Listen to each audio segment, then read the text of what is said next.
Ethan stood at the edge of the docking platform, staring at the gleaming city of Zithera spread before him.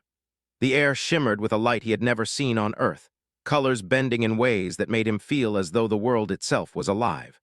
Ships of all shapes and sizes moved above the towering spires, some with trails of light that curved like ribbons in the sky. He had read about Zithera in countless reports, studied every detail, yet nothing could have prepared him for the reality of it. He adjusted his suit and took a deep breath. This mission was unlike anything he had faced before. Humans had negotiated with alien governments, traded technologies, and even formed alliances, but never in his lifetime had a human been asked to engage in something as delicate or dangerous as a marriage pact with an alien queen. The news of the arrangement had hit him like a shockwave. Ethan, a diplomat and engineer with Earth's Interstellar Relations Council, was to marry Queen Lyra of Zithera, not as a gesture of love, but as a necessary political move to secure a peace treaty. At first, he had laughed. How could a queen of a proud, technologically advanced alien civilization possibly consider marrying a human? But the council had been clear. Refusal was not an option. The treaty's success depended on it. He stepped onto the platform, and the hum of the city vibrated under his boots. Zitherans were taller than humans, their forms elegant and commanding. Their eyes were sharp, glowing faintly in the dim light, a sign of heightened perception, as if they could see more than humans ever could. And at the heart of this city lived the queen, Lyra, whose reputation alone could make ambassadors tremble. The palace loomed in the distance, a structure of impossible geometry. Its towers curved and twisted in ways that defied gravity, and the walls shimmered faintly, reflecting the sky in ripples. Guards, tall and armored, moved in synchronized patterns, their attention precise and unwavering. Ethan's mind raced. This was no ordinary wedding. It was a test, a challenge, and possibly a trap. As he approached the grand entrance, a soft, resonant voice spoke beside him. "You are late," it said. Ethan turned to see a Zitheran aide, their posture perfect, eyes flickering with a subtle light. I apologize," Ethan stammered. "Travel was complicated." Time is not merely measured in hours here. The Queen values punctuality. The ceilings arched impossibly high, and the floor beneath his boots was smooth and cool, reflecting his own form as he moved. At the end of the hall, he saw her. Queen Lyra stood before him, a figure of regal power, tall and luminous, her presence commanding without effort. Her hair shimmered in a cascade of silver blue, her eyes glowing faintly like twin stars. She wore ceremonial attire, intricate and elegant, adorned with symbols Ethan did not understand but instinctively felt carried weighty meaning. Lyra's gaze fell upon him, and Ethan felt a chill run down his spine. She did not smile. She did not gesture. She simply regarded him, and in that moment he understood why she was queen. Her presence was absolute. "I am Ethan," he said, bowing slightly. It felt almost comical in comparison to her perfect stance. I am here as requested for the union. I do not consent to this marriage. Do you think a title, a treaty, or human sentiment can make me abandon my sovereignty?" I am here because it is required," Ethan said carefully. "But I do not wish to force anything. If there is a way to find understanding, I will do everything in my power." There, you will see that words are meaningless compared to the duty you pretend to honor. It was circular with a domed ceiling that reflected the stars outside, even though it was daytime. In the center stood a platform, and on it Lyra stopped. She turned to him, her gaze steady. "Here," she said, "you will understand the gravity of your position. You are not merely marrying me. You are stepping into the responsibilities of a world you do not yet comprehend." "I am a queen," she said, her voice low and resonant. "And yet tonight you will stand beside me as if we were equals. Do not assume your species' customs have any power here. You will learn quickly, or you will be irrelevant." He was not just representing Earth. He was facing a being who could destroy him with a thought, whose pride and power exceeded anything humans had ever known. For a moment, silence hung between them. Then Lyra turned, gesturing toward the platform. "Sit," she commanded, "and learn the rules of the night, not for pleasure, not for ceremony, but for survival. Every choice matters. Every gesture carries weight. Fail, and your species may lose more than an alliance." It was a test, a trial, a challenge that could determine not just their relationship, but the fate of two civilizations. Lyra watched him carefully, her expression unreadable. Then she spoke again, softer this time, almost a whisper, but sharp enough to pierce the tension. "You must understand, human," she said, "that this night is not about passion or choice or desire. It is about understanding, and understanding is earned, not given. He straightened his posture, meeting Lyra's glowing eyes without flinching. "I will do my best to understand," he said, "not because it is required, but because it is the right thing to do." Panels lit up, displaying holographic images of the palace, the city, and distant star systems. She began to explain the intricacies of Zitharan politics, culture, and the delicate balance of power that governed her world. Ethan listened intently, absorbing every detail, every subtle nuance, realizing that tonight would be less about a human and alien wedding and more about the merging of minds, a trial of intellect and courage. Hours passed as she lectured, questioned, and tested him, each moment stretching the limits of his knowledge and patience. And yet, despite her stern demeanor, Ethan noticed small signs of curiosity in her, brief flickers of interest, subtle shifts in posture, a softening of the sharp edges of her expression. By the time the first alien stars of evening appeared in the domed ceiling, Ethan realized that this was only the beginning. The Queen's protests, her pride, her anger, they were barriers, yes, but also a map. If he could navigate this night, earn her respect, and demonstrate the unique qualities of humanity, perhaps there was hope, not just for himself, but for the fragile alliance between their worlds. Lyra turned to him one final time before the night deepened. "Remember," she said, voice resolute and commanding, "I am a queen. Tonight you will not change that. You may learn from it, or you may fail. The choice is yours." The night had begun, and with it, a test of courage, intellect, and heart unlike anything he had ever faced. And though he did not know what lay ahead, one thing was certain. He would face it, as a human, as a diplomat, and perhaps, one day, as something more. The next morning, Ethan awoke in a room that seemed alive with light. It shifted slowly with the movement of the sun, or perhaps with the palace's own rhythm. He sat up, blinking at the softly glowing walls and the strange patterns that moved like liquid in the air. His head was still buzzing from the night's lessons. Every second with Queen Lyra had been a test of focus, comprehension, and patience. He had expected tension, but what he had not expected was how exhausting the sheer presence of the Queen could be. The door to the chamber slid open silently, and Lyra entered. She moved like water, flowing and precise, yet there was a weight to her presence that made every step feel like a command. She wore a simpler robe today, but it still carried an air of authority that reminded Ethan she was not merely a ruler, she was the embodiment of her world. "Good morning," Ethan said cautiously. Lyra's eyes flicked over him, sharp and unyielding. "Good morning does not suit this situation, human," she said. "We are not friends, we are not equals. You are my guest, my subject, and a participant in a treaty designed for survival. Do not forget your place. You will accompany me through the city, observe, and respond. This is not a stroll. It is a test of perception, judgment, and composure. Succeed, and perhaps you may gain a measure of understanding." The streets were wide and flowing, suspended above the ground on invisible currents of energy. Vehicles glided silently beside him, and pedestrians, Zitharans of every shape and hue, moved with grace and intent. Ethan could feel the subtle hum in the air, a vibration that seemed to communicate without words. Lyra's presence made it even more pronounced. People paused, glanced, and whispered as she passed. "You will notice the patterns," she said, her voice calm but precise. "The flow of movement, the hierarchy of interaction, every gesture has meaning, every pause is significant. Humans are often blind to such signals. Do not be." He observed the way a merchant lowered her head slightly to acknowledge a superior, the subtle signals of the guards adjusting their positions in anticipation, and the flickers of light that seemed to ripple from certain individuals. Slowly, the city's patterns began to make sense. He began to see the hierarchy, the respect, and the flow of authority.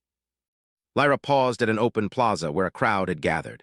A group of rebels, Zitharans opposed to the Queen, had begun demonstrating, waving glowing banners and chanting words Ethan could not understand. The air was thick with tension, and the crowd's energy pulsed in a way that made Ethan's skin prickle. "Observe," Lyra whispered, her hand brushing his arm for emphasis. "You are to intervene, but only if necessary. You must judge when human action is appropriate. Misstep, and you insult not only me, but the delicate balance of power in this city." These beings were capable of reading subtle cues, responding to energy, and adjusting in ways humans could not. One wrong move could escalate the situation beyond repair. He stepped forward carefully, keeping his hands visible and his posture calm. Using the observations he had made, he began to mimic the subtle gestures of authority he had noticed in the crowd, small tilts of the head, adjustments in stance, and careful pacing. To his surprise, the crowd began to pause, confused by the human who moved with such precision. Lyra's eyes were on him, sharp and measuring, and Ethan could feel the tension in her gaze. Minutes passed and the demonstration began to disperse, the rebels retreating without violence. Ethan's heart pounded. He had succeeded. Lyra's lips curved again, the faintest hint of approval. "You are more capable than I thought, human. Do not let pride blind you. This is but a small test." There was still much to learn, and Lyra was watching every moment. The rest of the day was a whirlwind of observation, learning, and subtle tests. Lyra guided him through markets, assembly halls, and the palace's outer gardens. She asked questions that required him to interpret behavior, predict outcomes, and suggest courses of action, all while maintaining perfect composure. Ethan's mind raced constantly, yet he found himself rising to the challenge. Each success, no matter how small, gave him confidence. At one point, a group of Zitharan scholars approached, discussing a delicate issue involving resource allocation for the city's energy grid. Lyra turned to Ethan. "You will provide a solution," she said. "Remember, efficiency, sustainability, and respect for tradition." Using logic, deduction, and a careful application of what he had learned, he suggested a solution that optimized the energy flow, reduced waste, and preserved cultural structures. The scholars studied him in silence. Then one nodded, a subtle glow passing through his eyes, a sign of acknowledgement and approval. Lyra's gaze met his, and this time there was no edge of anger, only careful consideration. "You surprise me," she said quietly. "Humans are adaptable, resourceful, persistent. I had underestimated your kind." As night approached, they returned to the palace. The journey had been long, exhausting, and yet exhilarating. Ethan felt a sense of pride, tempered by the knowledge that this was only the beginning. Lyra led him to the palace gardens, an open space suspended high above the city, filled with glowing plants that reacted to touch. The air smelled faintly of jasmine and ozone, and the distant lights of the city shimmered like stars. "You have performed well today," Lyra said, standing beside him and gazing at the city. "But do not mistake this for acceptance. You have proven skill, yes, but understanding is more than action. Understanding requires patience, empathy, and the ability to see beyond yourself. My pride and my people are not yours to claim, but you are intriguing. That is something new. Not merely as a queen, not merely as a challenge, but as a being with depth, intelligence, and even subtle humor beneath the rigid exterior." It was strange. He had never expected to feel a sense of connection to someone so alien, so utterly different from humans in every way. Yet here he was, noticing her nuances, her expressions, and even her occasional flashes of vulnerability. As they reached the edge of the garden, overlooking the sprawling city below, Lyra paused. "Tomorrow we begin another trial," she said. "It will test not only your understanding, but your courage. You must be prepared to act, not only think. Humans are clever, yes, but courage is a different measure. Let us see if you possess it." He had survived the city test, but he knew there were greater challenges ahead. And yet, beneath the pressure and tension, there was a spark of excitement. Humanity had always thrived under challenge. Creativity, ingenuity, and bravery had brought humans to the stars. Perhaps, just perhaps, they could leave an impression on a world that had never known the human spirit. Lyra's gaze remained on the horizon, the faint glow of her aura pulsing with the last light of day. "Remember, human," she said softly, though her voice carried authority, "I am a queen. You may learn from me, you may respect me, but you will never control me. That is your first lesson." "Then I will learn," he said, voice firm. "And I will respect your authority, but I will also do what humans do best. I will find a way to rise to the challenge." He was a participant, a challenger, someone who might yet prove his worth. The night descended, and the city lights below shimmered like a galaxy reflected in water. Ethan knew that tomorrow would bring new trials, but for now, he allowed himself a moment of quiet reflection. The path ahead was uncertain, fraught with danger, challenge, and mystery, but it was a path he would walk. With courage, wit, and humanity, he would face whatever trials the Queen and her world would demand. And perhaps along the way, he might earn not only respect but understanding, and maybe something even more profound from the Queen who had begun the night by insisting, "I am a queen."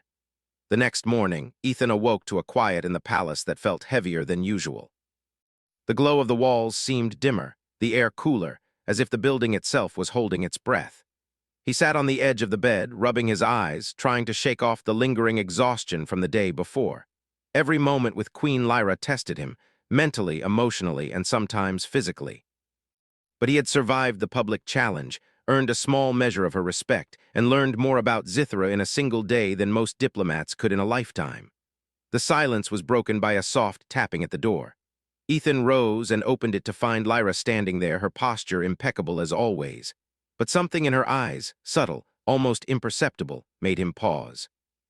There was tension there, deeper than mere authority or pride, a hint of worry or burden she was unwilling to voice. "Ethan," she said, her voice lower than usual, carrying a weight he had not heard before. "Today you will learn more than observation and strategy. You will learn what it means to truly understand a queen and her people. That understanding comes with risk. Are you prepared?" The usual soft glow and flowing music were absent, replaced by a hushed stillness. Ethan's mind raced. What could this queen reveal that was more important than the city's politics, the public demonstrations, or even the council's strict rules? They stopped in front of a tall, unadorned door. Lyra placed her hand on it, and it slid open with a whisper. The room beyond was dark, illuminated only by a faint glow coming from the walls themselves.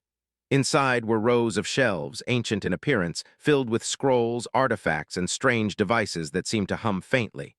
"This is the archive of the ancients," Lyra said softly. "Few are allowed here, even among my advisors. What you will see now is the truth of my burden, the hidden weight I carry as queen. There is a curse," she began, her voice steady but low. "A danger that has lingered in my family for generations. It is tied to the throne, to my very life, and to the survival of Zythera itself. Any misstep, any breach of protocol could bring devastation. This is why I protested our union, not out of arrogance alone, but out of necessity." He had expected pride, anger, even defiance, but a curse. He had read about ancient Zytheran myths, of course, but he had assumed they were symbolic, not literal. "A curse?" he asked carefully. "What kind of curse?" Should the wrong influence take control, or the wrong action be taken, that energy could collapse. Hundreds, perhaps thousands, could suffer. That is why the council demanded your presence, not as a husband to comfort me, but as a human mind capable of thinking differently, of seeing solutions my people cannot. He had known the marriage was politically important, but this was a matter of life and death for an entire civilization, and somehow he was expected to help navigate it. I understand," he said slowly. "I may not fully grasp the science or the magic, but I can think, I can reason. I can find solutions where others may fail. Are you ready to see the threat itself?"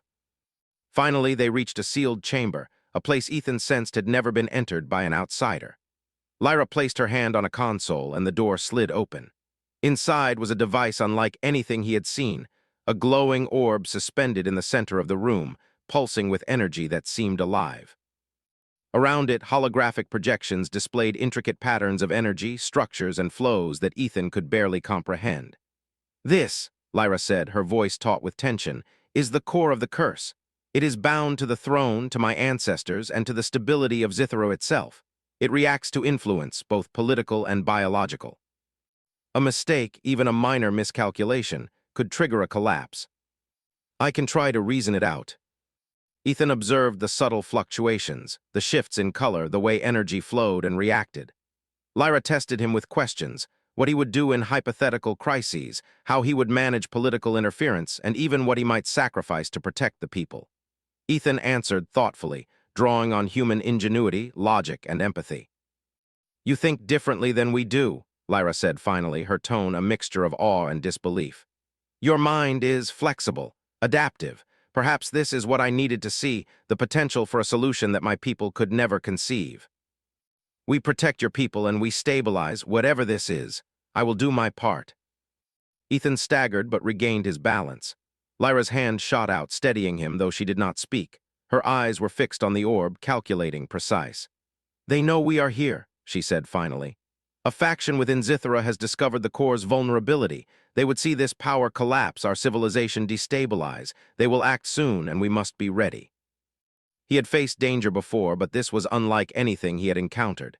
The stakes were no longer abstract. Entire cities, entire populations could be at risk, and somehow the responsibility rested in part on him. "We need a plan," he said firmly. We must anticipate their moves, fortify the core, and protect it from interference. And we must move quickly. Humans are known for thinking fast when stakes are high. I can help with that. Then we act with precision, together. By the time night fell over Zithra, the chamber was quiet again, the orb pulsing steadily, stabilized for now. Lyra turned to him, her expression unreadable but softer than before. "You have shown ingenuity," she said quietly, "and courage, though you may not realize it. Humans are unpredictable yet capable. Perhaps that is why you have survived this far. You may learn, you may assist, but you will never control me. That is the final lesson for today." As they left the chamber and returned to the palace, Ethan felt the weight of the coming trials pressing upon him. There would be danger, tests, and political intrigue ahead. Yet beneath the fear, there was excitement, a sense that humanity, with its ingenuity, courage, and adaptability, might yet prove itself invaluable in a world that had never expected it. Lyra's hand brushed against his briefly as they walked, a subtle acknowledgement of his presence and effort. She did not speak of it, but Ethan noticed. It was enough. In the silent understanding between them, a new chapter of their alliance, and perhaps something deeper, had begun. The night sky above Zithra glowed with distant stars, mirrored in the energy of the city below. Ethan knew that tomorrow would bring new challenges, that the stakes would rise higher, and that the Queen's expectations would remain unyielding. But he also knew that he had taken another crucial step toward earning her trust, and perhaps toward proving that humanity could shine even in the shadow of an alien queen. And though Lyra continued to insist, "I am a queen," Ethan felt a spark of hope that in time she might also say, "And you are worthy." The palace of Zithra was alive with tension as the first light of dawn touched the towers. Ethan stood at the edge of the council chamber, gazing out over the city, feeling the weight of responsibility pressing down on him. The revelations of the archive, the curse of the throne, and the subtle challenges of Queen Lyra's tests had prepared him intellectually, but not for what was coming next. Lyra entered the chamber silently, her presence commanding as always. Her aura pulsed faintly, reflecting the intensity of the morning. "The faction we feared has acted," she said without preamble. "They have mobilized forces within the city and are attempting to disrupt the energy core. Their goal is to destabilize Zithra entirely. If they succeed, countless lives will be lost. You must be ready to act human. I will do everything I can to help." Guards had been alerted, but Lyra insisted that only a small, strategic group accompany her. "Too many people will draw attention," she explained. "We must act precisely, quickly, and decisively."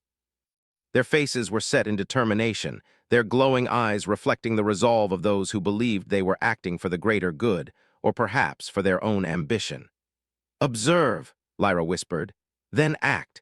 You will need to anticipate their movements, understand their strategy, and find solutions where others see only chaos."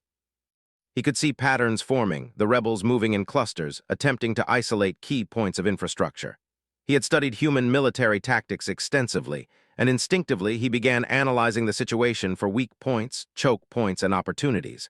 Lyra watched him, noting his methodical approach. "Humans are clever," she said softly, almost to herself.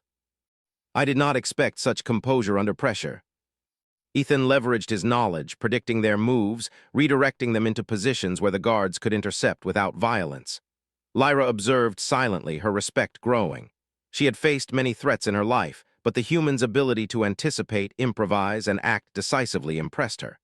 "You are not just clever," she said quietly. "You are brave."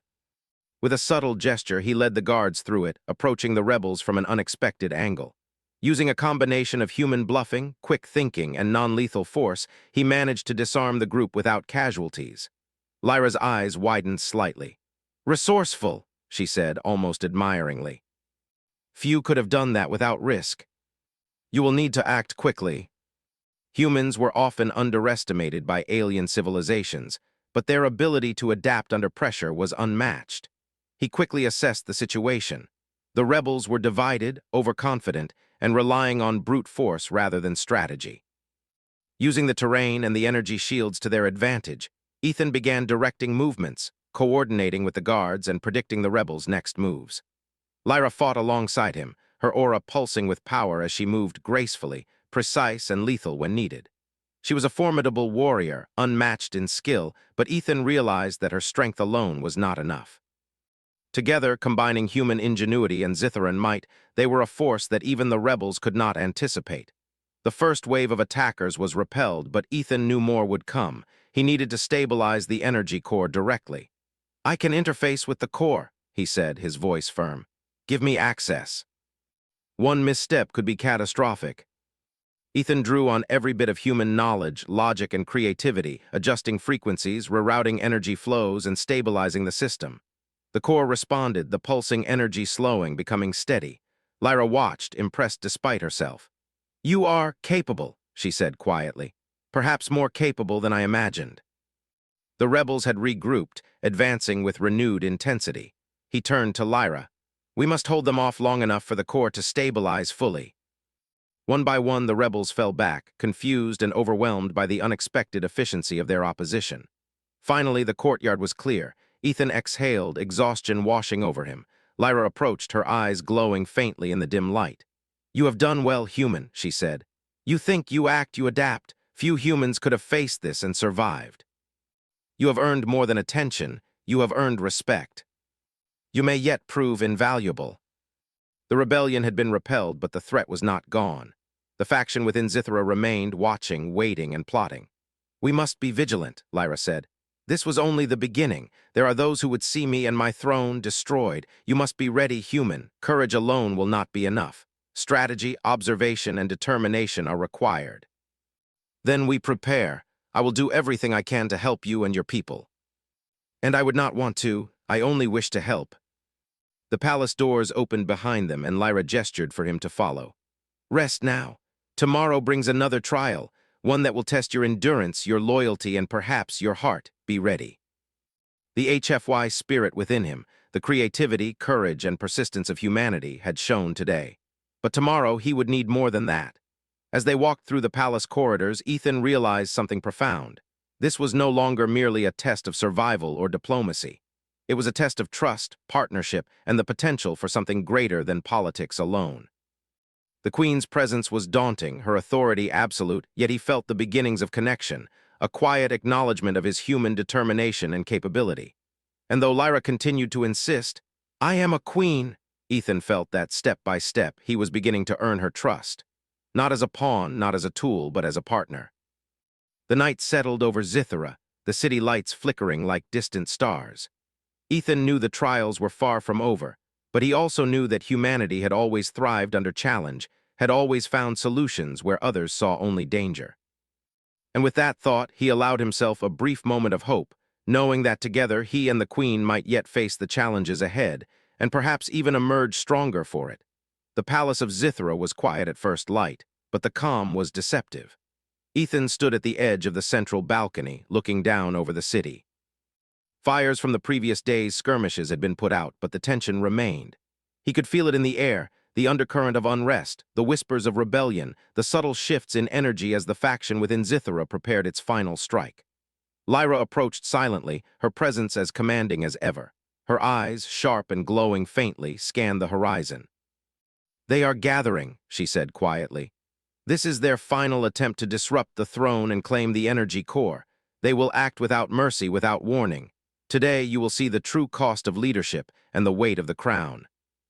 He had faced challenges before, both theoretical and real, but today would test not only his courage and ingenuity, but his endurance and the bond he had begun forming with the Queen.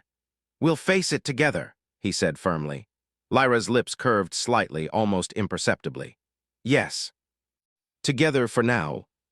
He had learned much in the past days, about Zitharan technology, their patterns of thought, and the delicate balance of their energy systems.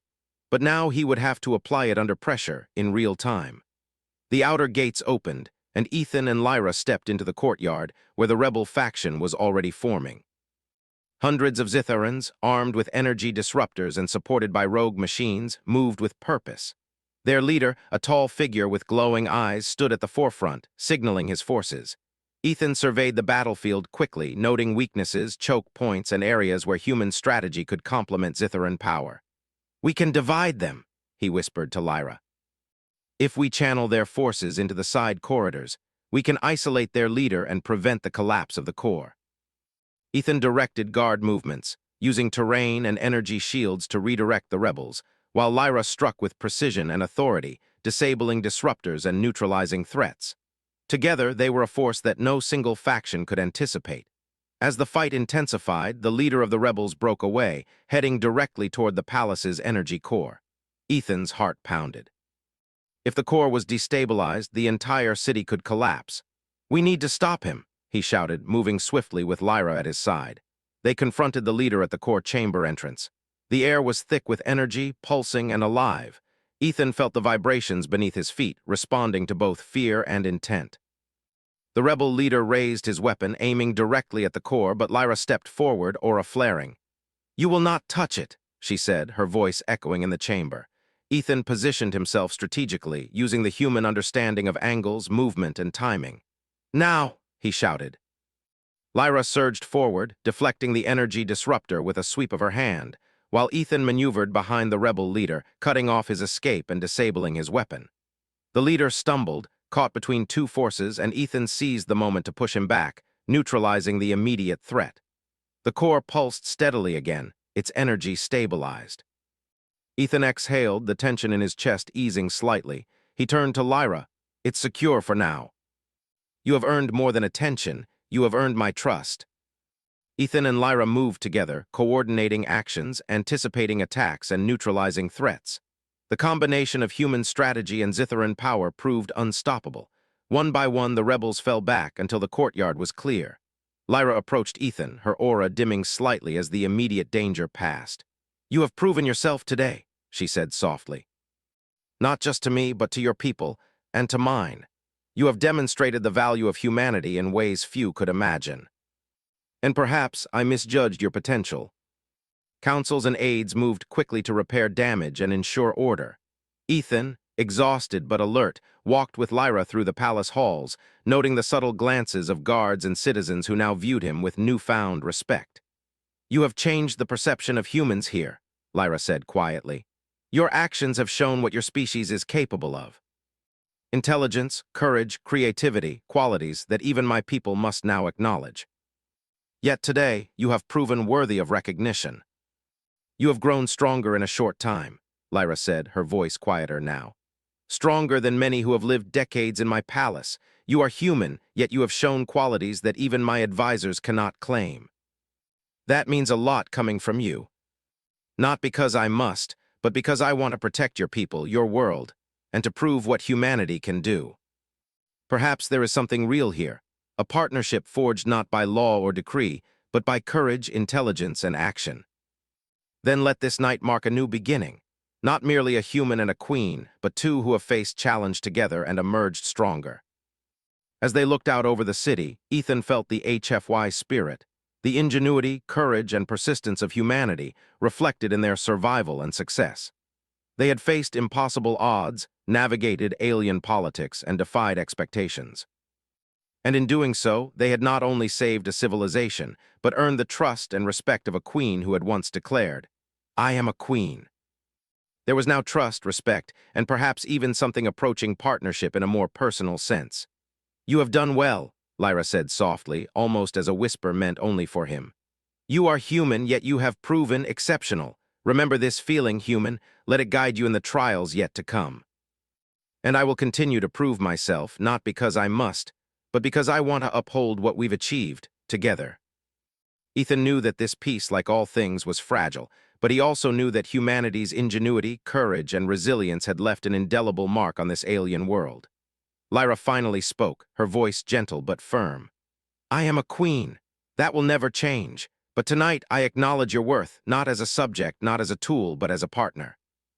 Your courage, your ingenuity, your humanity has earned my respect." It was the beginning of a partnership forged in challenge, trust, and mutual respect. And though Lyra remained a queen, unyielding and regal, she had opened a door that acknowledged the value of humanity in ways she had once refused to see.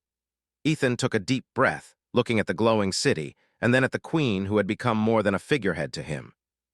"Then we face tomorrow together," he said. "Whatever comes next, we face it as partners. And perhaps, in time, you will understand what it truly means to be by my side, not as a human bound by duty, but as someone who has earned a place here." And though Lyra's pride remained intact, the barriers between them had shifted. Trust had been earned, respect given, and a connection formed that neither protocol nor politics could erase. The night sky above Zithra shimmered, stars reflecting in the city's glow. Ethan knew that challenges would come again, that trials would continue, and that the future was uncertain. But he also knew that he had faced the impossible, adapted, and risen to the occasion. Humanity had triumphed, not through power or technology alone, but through courage, ingenuity, and resilience. And perhaps, just perhaps, the queen who had once protested, "I am a queen," might one day say, "and you are worthy to stand by my side."